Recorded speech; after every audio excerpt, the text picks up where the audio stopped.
వేలు చేస్తామన్నారు. 2000 ఉన్న పెన్షన్ 4000 చేస్తామన్నారు.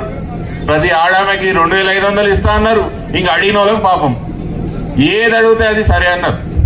తీరా చూసేవారికి ఏమా ఇప్పుడు ఉన్నదే వాయ ఇప్పుడు అడిగితే ముఖ్యమంత్రి ఏమంటున్నాడు, ఈడ మస్తు లంక బిందెలు ఉన్నాయి అనుకున్నా, మస్తు పైసలు ఉన్నాయి అనుకున్నా, తీరా చూసేవారికి ఈడ ఏం పైసలు లేవు, ఈడ మేము ఇచ్చే పరిస్థితి లేదని ముఖ్యమంత్రి అంటారు. మన స్పీకర్ గారు కూడా గదే చెప్తారు, మా దగ్గర పైసలు లేవు, మీకు ఈయనకి ఏం లేదు. ఇది ఎట్లున్నదంటే, ఒక ఊర్లో పిల్లకి పెళ్ళి అయితే లేదంట.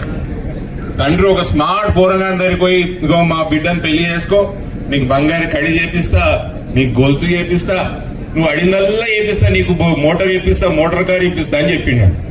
తీరా పిల్లగాడిన మీరు పెళ్లి చేసుకున్న తర్వాత అల్లుడు పెద్ద మనిషికి అడిగితే ఏమే మామ నా కడి ఏమేమా గొలుసు ఏమా అంటే, అల్లుడు అప్పుడు చూడడానికి స్మార్ట్ గా అనిపించిన కానీ ఇప్పుడు నీకు బట్టతలు వచ్చింది.